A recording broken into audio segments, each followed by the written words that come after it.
నమస్కారం అండి. అందరికీ welcome to my YouTube channel Shri Manju spiritual. మనము ప్రతిరోజు లలిత సహస్రనామాలకు ఒక్కొక్కటి చొప్పున 10 పదార్థాలు తెలుసుకుంటున్నాం కదా. శ్రీమాత్రే నమః.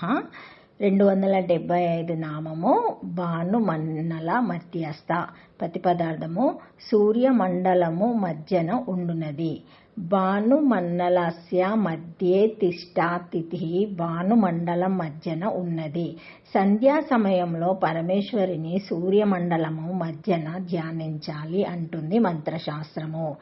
యా యశోంతో రాదిత్యే హిరణ్మయ పురుషో దృశ్యతః. సూర్యుని మధ్యలో హిరణ్మయుడైన పరమాత్మ చూడబడతాడు. కుర్మపురాణంలో హిమవంతుడు పరమేశ్వరిని స్తుతిస్తూ ఆశేష వేదాత్మకమేకా విద్యం స్వతేజసా పూరిత లోకభేదం త్రిలోకహేతుం పరమేష్టి సంధ్యా నమామి రూపం రవిమన్నలాస్తం.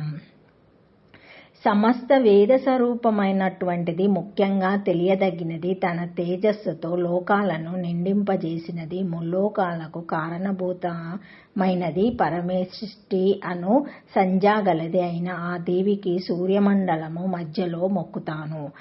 భాతాతి భాను, ప్రకాశించేవాడు భానుడు. సూర్యమండల మధ్యస్థం దేవీం త్రిపురసుందరీం పాశాంకుశాశ ధనురార్పణ హస్తాన్ ధారయంతిమి ప్రాపూజ్యత్. చంద్రజ్ఞాన విద్య. చేతుల యందు పాశము, అంకుశము, ధనుర్బాణములు ధరించి సూర్యమండల మధ్యవర్తినైన పరమేశ్వరిని అర్చించాలి. సూర్యమండలము చంద్రాగ్నుల మిశ్రమ రూపము, అందుచేత అది పరబ్రహ్మ స్వరూపము. భానుమండల మధ్య భాగంలో నాభి స్థానంలో ద్వాదశదళ కమల మధ్యంలో ఉదయ సంధ్య వేళ భైరవీ స్వరూపదేవిని హిరణ్మయ స్వరూపిణిగా హిరణ్యవర్ణం హారిణ్యం శ్రీ సూక్తంలో ధ్యానించాలి. భానుమండలం అంటే అనాహత మండలం. అనాహతం హృదయస్థానం. షట్చక్రాల స్థానాలు వివరించేటప్పుడు నాభిస్థుమని పూర్యాఖ్యం హృదయం చాబ్జమనాహతం అని చెప్పబడింది. అంటే నాభి స్థానంలో మణిపూర చక్రం ఉన్నది, హృదయ స్థానంలో అనాహత పద్మం ఉన్నది. మంత్రపుష్పంలో వర్ణింపబడిన దైవం హృదయంలో ఉన్న పరబ్రహ్మము. మంత్రపుష్పం యొక్క భావాన్ని స్మరించి పరబ్రహ్మమునకు నమస్కరించాలి. పద్మకోశ ప్రతికాశకం హృదయం చాశ్యోధోముఖం. కంఠానికి క్రింది భాగంలో నాభికి పై భాగాన 12 అంగుళాల ప్రమాణము కలిగి అధోముఖంగా ఒక పద్మం ఉన్నది. అధోనిశ్చ విత్యాసాయంతే నాభ్యమోపరి తిష్టతి జ్వాలామాలకులం భాతి విశ్వసహాయతనం మహత్. శాంతాథగం శిలాభిస్తులభ్యాత్యోషో సన్నిభం తస్యం తే సుషిరాగం సూక్ష్మం తస్మిన్ తస్వరం ప్రతిష్టం. తాస్యమిద్ధే మహాగ్నిరిషోచ్ఛ్రుతో ముఖః సోఘ్రభూద్విభజః నిష్టా నహారా మజిరః కవి తీర్యగుర్తో మదాష్టాయి రశ్మియస్తాస్య నంతథా. ఆ హృదయ కమలాన్ని ఆశ్రయించి జ్వాలామాలగా వెలుగొందుతూ జీవులకు ప్రధాన స్థానమై అనేక నాడీ సమూహాలకు ఆలంబనమై హృదయగ్ర భాగంలో సూక్ష్మమైన కమలం ఒకటి ఉన్నది. దానిలోనే సర్వం ప్రతిష్టమై ఉన్నది. దాని మధ్యన అంతటా జ్వాలలు వ్యాపించే గొప్ప అగ్నిదేవుడున్నాడు. అదే జఠరాగ్ని. శాంతాపహయాతి స్వాం దేహ్య మాపాదలామాస్తకం తాస్య మధ్యే వాయునిశిఖ అనిహ్యోజ్యో వ్యవస్థిత. మనం భుజించినటువంటి ఆహారాన్ని ఆ జఠరాగ్ని సమభాగాలుగా విభజించి శరీరంలోని అన్ని భాగాలకు పంపుతుంది. ఇక్కడ ధ్యానం చేసే యోగులు మహా తేజోవంతులవుతున్నారు.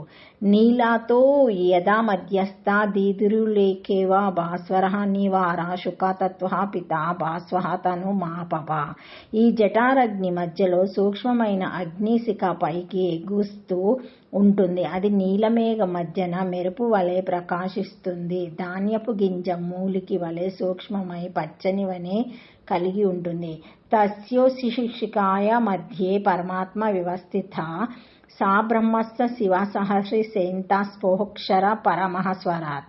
ఆ అగ్నిశిఖ మధ్యలో పరమాత్మ ఉంటాడు. అతడే బ్రహ్మ, అతడే శివుడు, అతడే విష్ణువు, అతడే ఇంద్రుడు, నాశనం లేనివాడు, స్వయం ప్రకాశం కలవాడు. కాబట్టి భానుమండలం అంటే అనాహతము, అదే హృదయస్థానము. అక్కడ ఆ పరమేశ్వరి ఉంటుంది. కాబట్టి పరమేశ్వరి భానుమండల మధ్యస్థ అనబడుతుంది. భాగవతంలో పోతన సూర్యుని పరబ్రహ్మంగా స్తుతించాడు. ఒక సూర్యుడు సమస్త జీవులకు తాను ఒక్కడై తోచుపోలికనే దేవుణ్ణు సర్వకాలం మహాలీల నిజోత్పన్నజ న్యాకదంబముల వృత్యోరోహముల నానా విధమన రూపకుడై ఎప్పుచు నుండునంటూ హరిని ప్రార్థిస్తూ శుందుడనై. సూర్యుడు ఒక్కడే. ఆ మహానుభావుడు సమస్త జీవులకు తాను ఒక్కొక్క సూర్యుడు అన్నట్లుగా తోస్తాడు. ఆ దేవుడు తన హృదయ కమలాల్లో ఎప్పుడు అనేక రూపాలలో ప్రకాశిస్తూ ఉంటాడు. ఆ దేవుడే శ్రీకృష్ణ పరమాత్మ లేక పరబ్రహ్మము. ఆ దైవమే శ్రీ లలితామాత లేక కర్మసాక్షి. శ్రీ వాల్మీకి రామాయణంలో ఆదిత్య హృదయం అనేది సూర్యుని సకల దేవత స్వరూపిణిగా వర్ణించిన స్తుతి. భానుమన్నల పదాన్ని భా అనుమన్నల అని విడదీస్తే బహ వెలుగును, అనుమన్నల అనుసరించి ఏర్పడు మండలమునకు మధ్యన ఉండునది. మధ్యన ఉండుననే అని అర్థం వస్తుంది.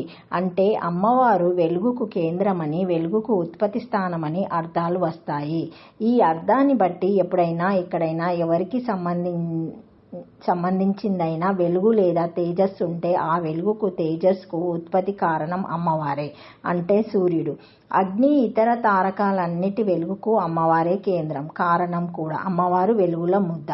ఓం భాను మన్నల మధ్యస్థాయ నమః. అష్టాక్షరి శ్రీమాత్రే నమః.